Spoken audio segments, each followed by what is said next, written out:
નમસ્કાર, સીએનબીસી બજારમાં આપનું સ્વાગત છે. સીએનબીસી બજારના મની મેનેજરમાં આપનું સ્વાગત છે. અને મની મેનેજર એટલે તમારા નાણાંનું ચોક્કસ આયોજન માટે અપાતું માર્ગદર્શન. હું પ્રીતિ દલાલ આપ સૌનું સ્વાગત કરું છું આજના મની મેનેજરમાં એક નવા ટોપિક સાથે. મની મેનેજરમાં આજે આપણે વાત કરીશું શું છે પોર્ટફોલિયો ક્લટરિંગ, શા માટે થાય છે પોર્ટફોલિયો ક્લટરિંગ અને રોકાણકારે શું કરવું જોઈએ. પાછલા થોડા વર્ષોથી આપણે જોઈ રહ્યા છીએ કે રિટેલ રોકાણકાર મ્યુચ્યુઅલ ફંડમાં રોકાણ કરવા આકર્ષાય છે, પરંતુ રિસર્ચના અભાવે કે પછી નાણાકીય ધ્યેય ન ઓળખવાને કારણે તેઓ મ્યુચ્યુઅલ ફંડમાં પોતાના પોર્ટફોલિયોને ક્લટર કરતા હોય છે. તો શું છે પોર્ટફોલિયો ક્લટર કરવાના કારણો, તે આજે આપણે જાણીશું. અને આ ચર્ચામાં આપણી સાથે જોડાયા છે ફૂલ સર્કલ ફાઇનાન્શિયલ પ્લાનર્સ અને એડવાઇઝર્સના certified financial planar Kalpesh Ashar.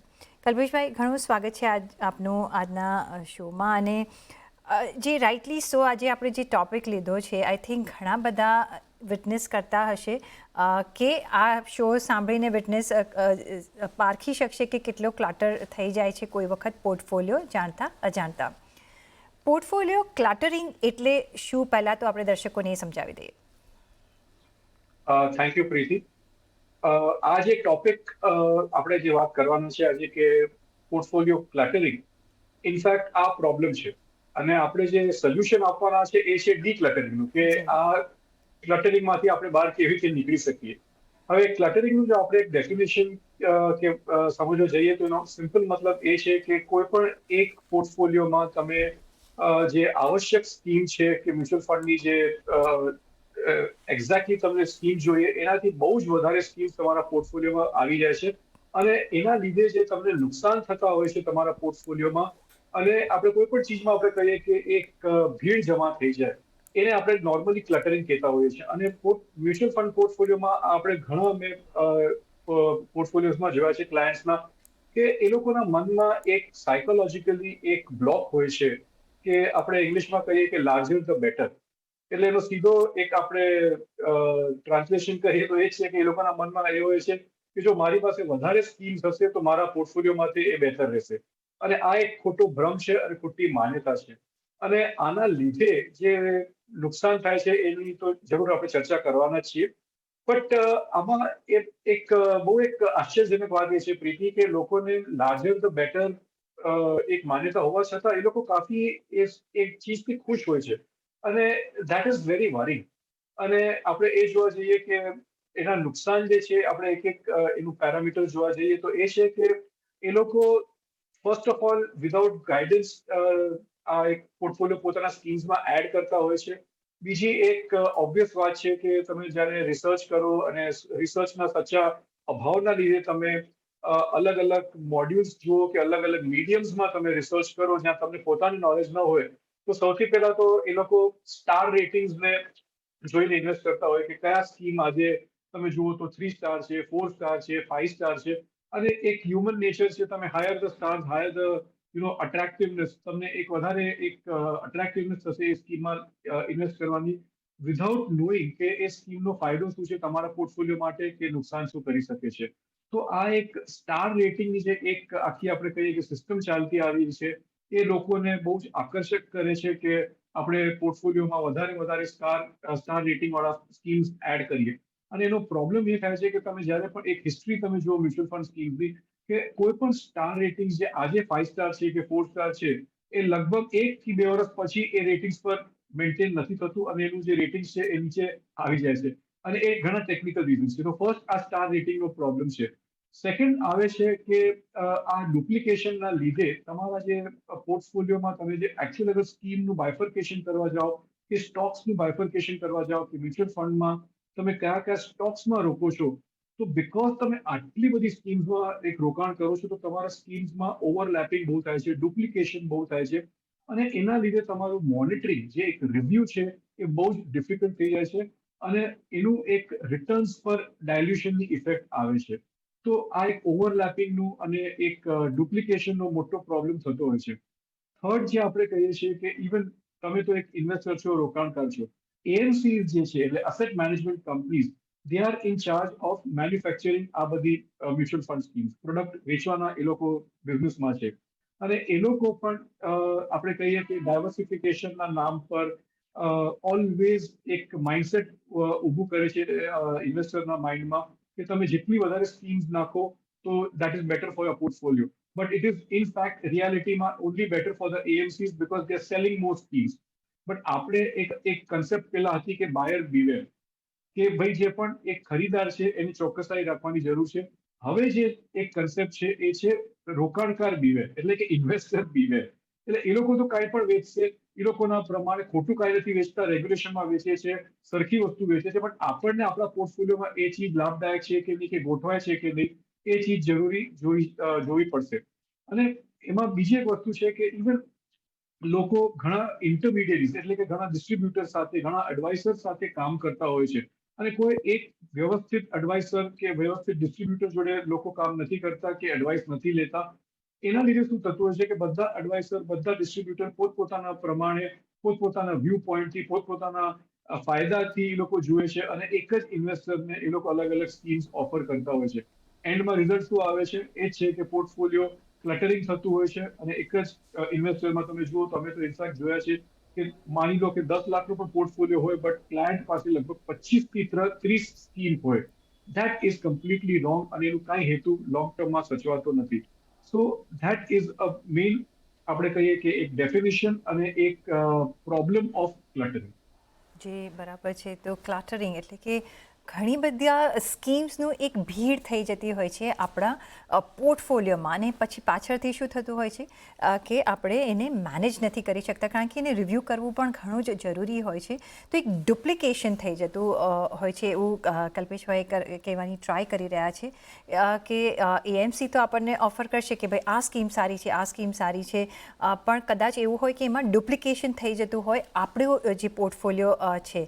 કારણ કે તમે જો સેમ સ્કીમમાં જુદા જુદા એએમસીઝમાં કરશો તો તમને જે રિટર્ન મળવાનું છે એ જ મળવાનું છે. એમાં તમારું ડાયવર્સિફિકેશન નથી થતું. જો એ એસેટ ક્લાસ જો ફેલ થાય છે તો તમારું કેટલું બધું નુકસાન થઈ જતું હશે જો તમે એ સેમ એસેટ ક્લાસમાં ડુપ્લિકેશનમાં તમે એક ઇન્વેસ્ટમેન્ટ કર્યું હોય તો. અને બીજા સેક્ટર્સનો આપણે કે બીજે કોઈ પણ સ્કીમનો આપણે એડવાન્ટેજ નથી લઈ શકતા. એ કલ્પેશભાઈ એ આપ જોયું છે, કારણ કે તમે જે ફર્સ્ટ કહ્યું કે એક જાણકારીનો અભાવ હોય છે અને આપણે જે પણ એએમસીઝ કહેતા હોઈએ એના પર આપણે બિલીવ કરતા હોઈએ છીએ અને ઓફકોર્સ પોતાના મની ગ્રો કરવા હોય તો આપણે એમાં વહી જતા હોય છે. પણ આ એક ભૂલ થઈ જતી હોય છે ને રિવ્યૂ પણ પછી બરાબર નથી થઈ જતું ને પછી એમ થાય છે ઓરે બાપરે આટલું બધું રિવ્યૂ કરવાનું છે, 25-30 સ્કીમ હોય તો કેટલું ક્યાં જોઈશું ને કેટલી વાર જોઈશું. તમે કઈ રીતે આપણે સપોઝ ઘણા બધાથી આવું કંઈ ભૂલ થઈ ગઈ હશે અને ઇટ્સ ઓકે, ભૂલથી જ આપણે શીખતા હોઈએ છીએ, તો કઈ રીતે આપણે ડીક્લટર કરી શકાય, કઈ રીતે એક સેગ્રિગેટ કરી શકાય જેથી આપણા રિટર્ન્સ પર પણ ભાર ન પડે, આપણી જે મૂડી છે એ બરાબર ડાયવર્સિફાઈ થઈને આપણે ઇન્વેસ્ટ કરી શકીએ અને પછીથી રિવ્યૂ બી કરી શકીએ અને આપણા પછી જે સંભાળવાના હોય એ લોકોને પણ કમ્બરસમ ન થાય. એકચ્યુઅલી આ જવાબને હું બે ભાગમાં વિભાજન કરીશ પ્રીતિ.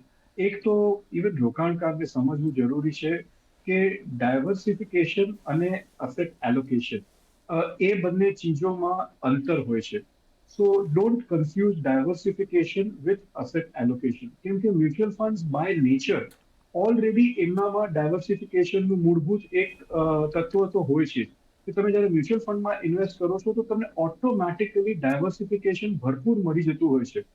તો એ લોકો શું કરે છે કે એ સમજે છે કે સમજો કે એ લોકો ઇક્વિટી મ્યુચ્યુઅલ ફંડમાં પણ રોકાણ કરતા હોય તો એ લોકોને એ લાગે છે કે હું 25 ઇક્વિટી મ્યુચ્યુઅલ ફંડમાં ઇન્વેસ્ટ કરીશ તો મારું ડાયવર્સિફિકેશન થઈ જશે.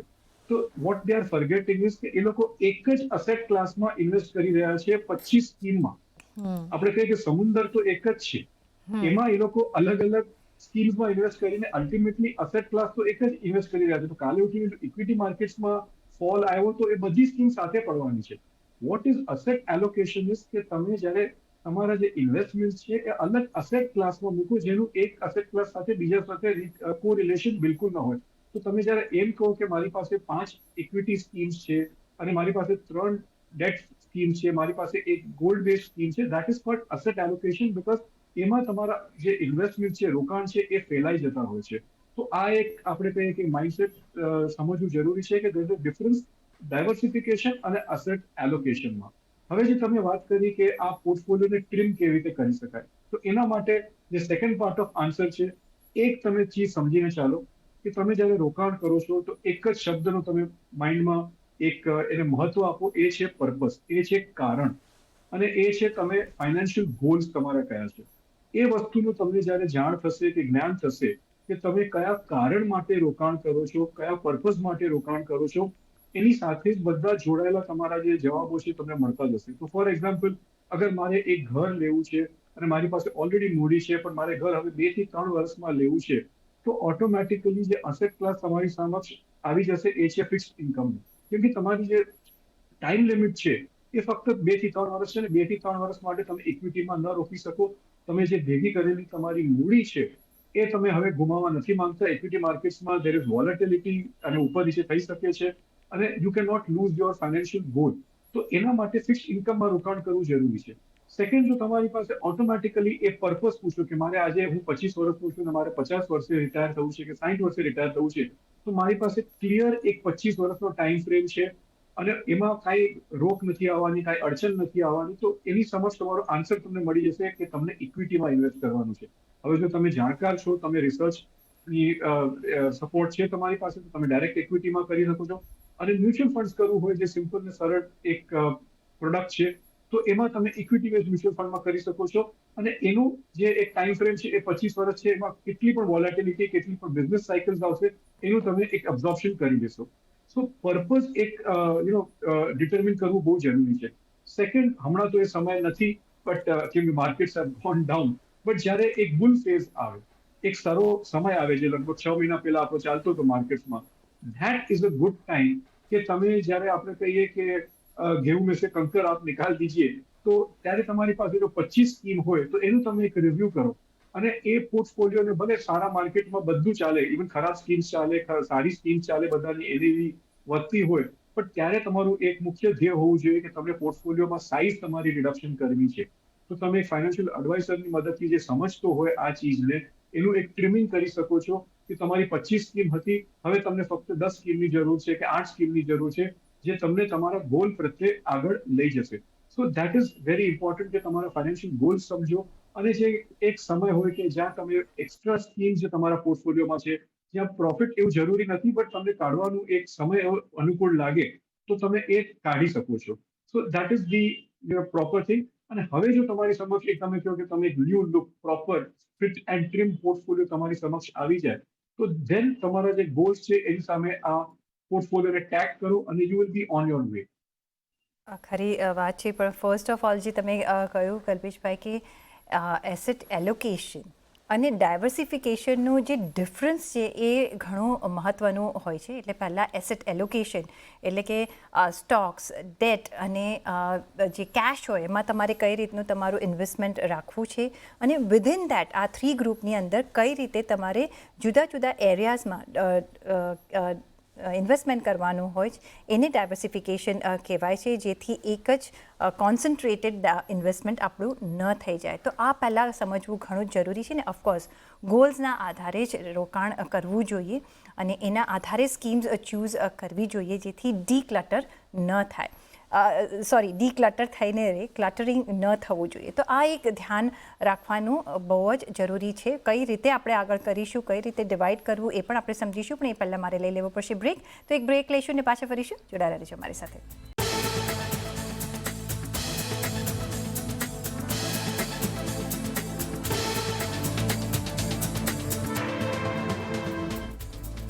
બ્રેક પછી આપનું સ્વાગત છે. ને આજે મની મેનેજરમાં આપણે વાતચીત કરી રહ્યા છીએ કે કઈ રીતે આપણું જે પોર્ટફોલિયો છે એ ડીક્લટર કરવો જોઈએ, એટલે કે બહુ ભીડવાળો ન બનાવવી જોઈએ, જેથી આપણને એને રેગ્યુલેટ કરવામાં કે રિવ્યૂ કરવામાં આપણને એક તકલીફ પડી શકે.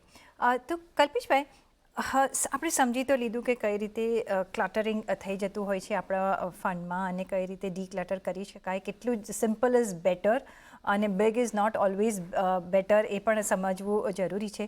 પણ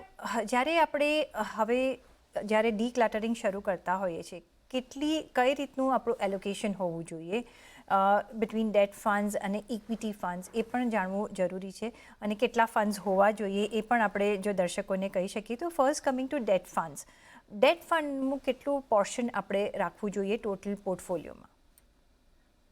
આઈડિયલી સ્પીકિંગ, પ્રીતિ, ડેટ ફંડ્સની અગર આપણે વાત કરીએ અને આપણા ગોલ્સ માટે જે મેં પહેલા એક્સપ્લેન કર્યું, સો તમારા પોર્ટફોલિયોમાં દેર ઇઝ નો રીઝન કે તમારા પોર્ટફોલિયોમાં લગભગ 2 થી 3 મેક્સિમમ ડેટ ફંડ હોવા જોઈએ. અને એનું કારણ સમજાવું કે એક જે ડેટ ફંડ છે, જો તમે ફાઇનાન્શિયલ પ્લાનિંગની પદ્ધતિથી ચાલો તો તમારા કન્ટિન્જન્સી ફંડ માટે, એટલે કે તમને કોઈ ઇમરજન્સી કોઈ એવી સિચ્યુએશન આવી જાય જેના માટે આપણે પ્લાનિંગ ન કર્યું હોય અને જેના માટે આપણે જનરલી કહેતા હોઈએ છીએ કે 3 થી 6 મહિનાના તમારા ખર્ચા તમે સાઈડ પર મૂકી દો અને એનો એક જે એવેન્યુ છે એ તમે ડેટ ફંડમાં મૂકો. તો ડેટ ફંડમાં એમાં જો કન્ટિન્જન્સી ફંડ માટે તમને પૈસા મૂકવા હોય તો select a liquid fund, because એમાં દેર ઇઝ એબ્સોલ્યુટલી જે ડ્યુરેશન છે મિનિમમ હોય છે, 30 days જેટલું હોય છે અને એમાં the level of risk is minimal.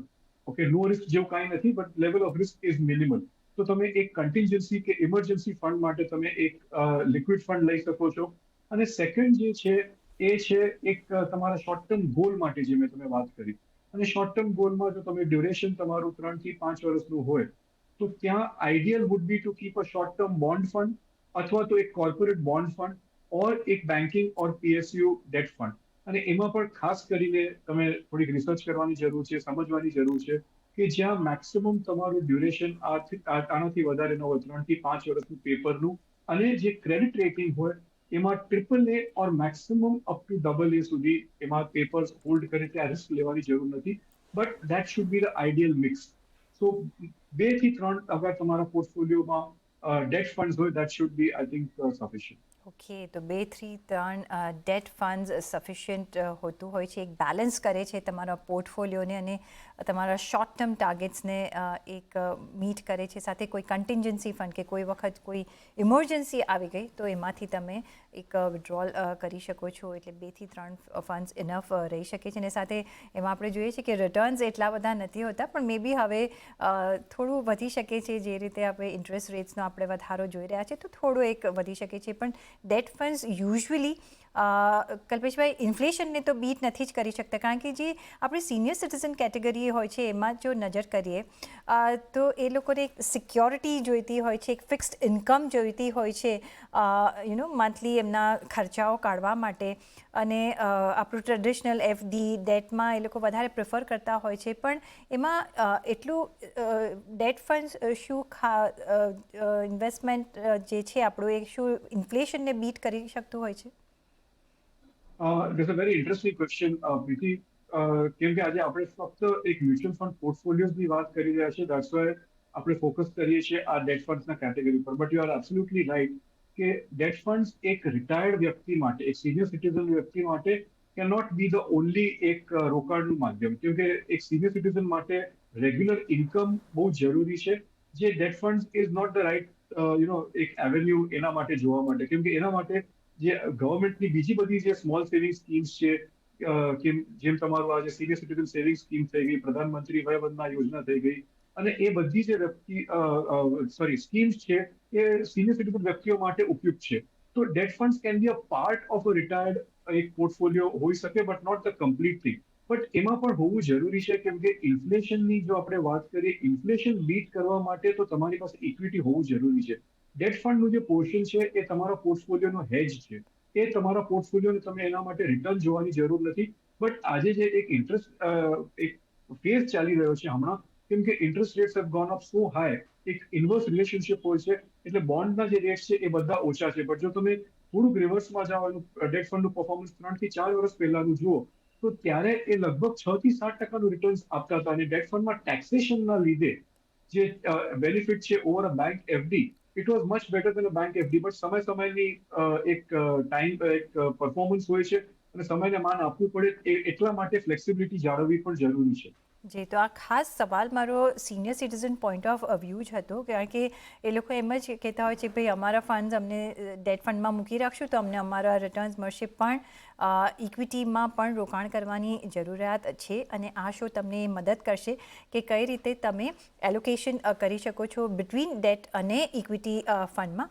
Next, equity ફંડમાં કઈ રીતનું આપણે રોકાણ કરવું જોઈએ અને કેટલી સ્કીમ્સ એમાં યુઝ્યુઅલી રાખવી જોઈએ? તો ઇક્વિટી ફંડ્સમાં આઈ થિંક સિમ્પલ છે, વધારે કોમ્પ્લિકેટ કરવાની જરૂર નથી.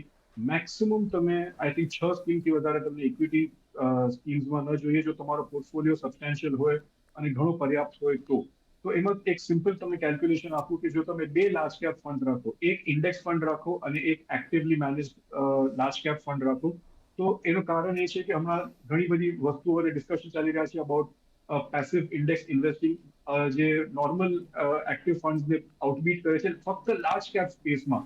તો આપણે બંનેને 50-50%નું એક એલોકેશન આપી શકીએ. લાર્જ કેપ સ્પેસમાં એટલો કઈ મોટો પ્રોબ્લેમ નથી, વધારે વિચારવાની જરૂર નથી. બીજી બે સ્કીમ જો તમે રાખો તો ફ્લેક્સી કેપ ફંડ્સમાં તમે રાખી શકો છો, જ્યાં અક્રોસ ધ હોરાઇઝન તમે ઇન્વેસ્ટમેન્ટ કરવાનો મોકો મળે છે.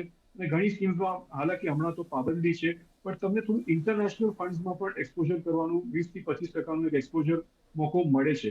તો ફ્લેક્સી કેપ ફંડ્સમાં જ્યાં તમને large, mid, small across the horizon fund મેનેજરના અનુભવથી તમે ઇન્વેસ્ટમેન્ટ કરી શકો છો.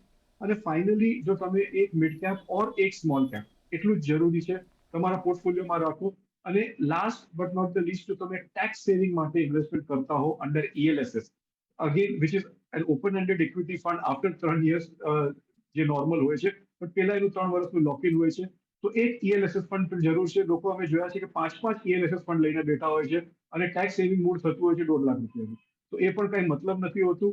તો યુ કેન હેવ ધીસ 5 થી 6 સ્કીમનું એક મિશ્રણ તમે રાખી શકો છો. અને એ 6 સ્કીમ તમે રાખો. ડેટ ફંડમાં તમે 2 રાખો. જે પહેલાની મેં વાત કરેલી કે તમારા પોર્ટફોલિયોમાં મેક્સિમમ 8 સ્કીમથી વધારે કાંઈ જરૂર નથી રાખવાની, 8 થી 10 સ્કીમ, ધેટ્સ ઇટ. તો ઓન ધ હોલ હવે ફાઇનલ તમે શું ટેક આપશો? ઇન્વેસ્ટરને તમે શું ફાઇનલી કહેવા માંગશો કે કઈ રીતનું સ્ટ્રેટેજી સાથે એમને ઇન્વેસ્ટમેન્ટ કરવું જોઈએ, કઈ રીતે જે ક્લટરિંગ ન થાય એના માટે સિમ્પલ સ્ટેપ્સ ફોલો કરવા જોઈએ? બે વસ્તુ કહેવા માંગીશ કે ક્લટરિંગ ન થાય તો તમને જો સમજ ન પડતી હોય તો એક ફાઇનાન્શિયલ એડવાઇઝર કે નાણાકીય સલાહકારની સલાહ લો, એમાં હિચકિચાતા નહીં તમે. અને સેકન્ડ વસ્તુ એ કહીશ કે કહેવા માંગીશ કે કીપ ઇટ સિમ્પલ, એને સરળ રાખો, નાનું રાખો. અને તમારા પોર્ટફોલિયો માટે જરૂરી છે કે તમે વધારે સ્કીમ્સ એડ કરવાની જરૂર નથી, રકમ વધારે એડ કરવાની જરૂર છે over a period of time. જી બરાબર છે. તો બહુ સ્કીમ્સ નહીં, રકમ એમાં એડ કરો જેથી તમે ફંડનું ગ્રોથ એક નજર આવી શકશે. પણ વધારે સ્કીમથી ઓફકોર્સ તમને કન્ફ્યુઝન થવાનું જ છે. કલ્પેશભાઈ, ઘણો આભાર તમારો અમારી સાથે આજે જોડાવા બદલ અને આ એક સરસ એક સ્ટ્રેટેજી આપવા બદલ. આઈ થિંક દર્શકોને ઘણો લાભ થશે આનાથી. અને આઈ થિંક હવે બધા ડીક્લટર કરવામાં બેસી જશે, એટલીસ્ટ પોર્ટફોલિયો પર નજર રાખશે કે ભાઈ આપણે ઓવરલેપિંગ તો થતું નથી ને. સાથે જ પર્સનલ ફાઇનાન્સના તમારા સવાલ અમને તમે મોકલી શકો છો. તમારું નામ, શહેર, ઉંમર સાથે ઈમેલ કરો અમને money@nw18.com પર. ફેસબુક પર લખો અમને facebook.com/CNBC બજાર પર. અને ટ્વીટ પણ કરી શકો છો twitter.com/CNBC બજાર પર.